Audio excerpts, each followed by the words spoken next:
Amis du jour, chalutations. Pour les petits nouveaux, moi c'est Sekhmet et je vous souhaite la bienvenue dans mon podcast littéraire. Dans mon émission, je vais tenter 3 fois par semaine de vous donner envie de découvrir des livres de tout poil, récents et moins récents. Alors, si ça vous tente, c'est par ici la suite. Aujourd'hui, je vais vous présenter Un Noël chaleureux de Marianne P. Michael, publié aux éditions Bookmark.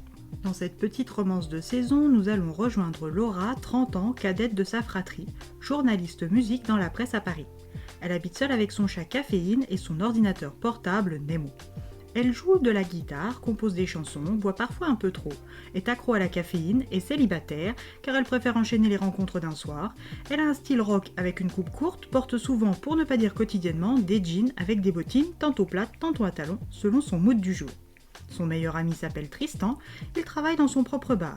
Ils se sont rencontrés à Londres il y a quelques années. Et depuis, ne se sont plus quittés. Leur homosexualité, leur mode de vie et leur caractère les ont définitivement soudés. Laura se sent un peu comme le mouton noir de sa famille. Avec sa mère, les relations sont tendues, tout comme avec sa sœur aînée, fille chouchoute de leur mère. Marie est la première née, elle a réussi en tout. S'est dégoté un riche héritier américain avec qui elle est partie vivre aux États-Unis, s'est mariée et a eu ses jumelles Lindsay et Ashley il y a 6 ans. Madame Parfaite a plutôt mal pris le fait que sa cadette soit lesbienne, ce qui n'a pas aidé à améliorer leurs relations si l'on peut qualifier leurs maigres échanges de cette façon. Laura et Marie ont toujours été comme l'eau et l'huile, et ni les années ni la distance n'ont pu changer les choses. Heureusement pour Laura, elle a toujours pu compter sur le soutien des 2 hommes de sa vie, son père et son frère Constantin.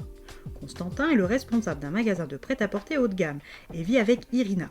Sa meilleure amie et collègue Anaïs est aussi son cupidon. En tant que grand frère protecteur, il a toujours veillé sur Laura et, tout comme elle, il ne s'entend pas très bien avec leur aînée Marie, alias Brie Van de Kamp pour celles et ceux qui auraient vu Desperate Housewives. Au journal, Laura s'épanouit. Elle couvre des concerts, des événements, des festivals, découvre des talents, rencontre beaucoup de monde. Et pour cette fin d'année, sa chef s'est lancé le défi de créer un calendrier de l'Avent avec chaque jour un projet différent écrit et filmé pour le blog par chacun des journalistes de la rédaction.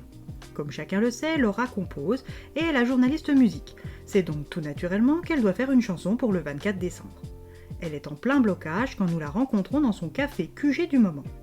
Elle carbure à 6 cafés minutes, efface plus de texte qu'elle n'en écrit et peine à voir la ligne d'arrivée. Jessica, la serveuse de sa chaîne de café américaine où elle se réfugie des heures durant, lui apporte son énième café lorsque finalement elle décide de rentrer auprès de Caféine et de sa guitare en quête d'inspiration. En sortant, bam! Une jolie rousse aux yeux verts et aux ravissantes taches de rousseur lui rentre dedans, étalant son précieux café sur leurs 2 manteaux. L'inconnu se confond en excuses et lui propose avec insistance de venir nettoyer son manteau et prendre un café dans la clinique vétérinaire refuge dans laquelle elle travaille juste à côté. Laura ne peut refuser et suit sa belle inconnue. Arrivée sur place, elle rencontre Maxence, le frère en charge de l'accueil et de la gestion. Alice lui explique rapidement la gaffe qu'elle vient de faire et part dans ce qui ressemble à une salle de repos. Les manteaux sont dans la machine, les 2 jeunes femmes s'installent alors autour d'un café et font connaissance le temps d'un cycle court. Alice est assistante dans cette clinique, sa belle-sœur Olivia est la vétérinaire spécialisée en canidés et Christophe est le second vétérinaire. Le refuge est une annexe du refuge qui a été créée par ses parents et qui a son siège principal en banlieue parisienne. Les 2 femmes s'entendent vraiment bien quand elles sont interrompues par le téléphone. C'est ce moment que choisit Olivia, la femme de Maxence, pour se présenter et supposer à tort que Laura est la petite amie de sa belle-sœur. Alice ne sait plus où se mettre. Ce qu'elle ignore, c'est que ce quiproquo aura permis à Laura de savoir qu'elle avait toutes ses chances avec la belle rousse, ce qu'elle apprécie au plus haut point. Les 2 trentenaires célibataires se séparent, des étoiles dans les yeux, des papillons dans le ventre et des peut-être plein la tête. Le lendemain, elle se retrouve au café et c'est le début d'une longue série de rencontres autour de boissons chaudes caféinées et chocolatées pour les 2 femmes. Laura, qui n'est pas habituée à prendre son temps, va-t-elle laisser les choses se faire avec Alice ? Alice, qui est une froussarde, tiendra-t-elle bon face à leurs différences ?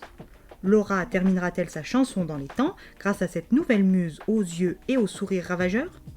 À vous de le découvrir.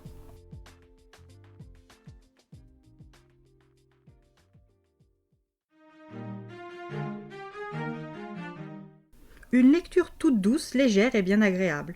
Une romance classique dans sa construction, une plume sympathique et une ambiance de fête de fin d'année qui réchauffe. Et bien voilà, j'en ai fini pour aujourd'hui. J'espère que cet épisode vous aura plu et vous aura donné des nouvelles idées de lecture. Si vous souhaitez découvrir d'autres petits bonbons littéraires tout droit sortis de ma bibliothèque, je vous retrouve le mardi 23 décembre prochain pour un nouvel épisode. Et si d'ici là je vous manque de trop, vous connaissez le chemin sur Instagram, @leslecturesdeSekhmet. Sur ce, chalut les amis, et à la prochaine!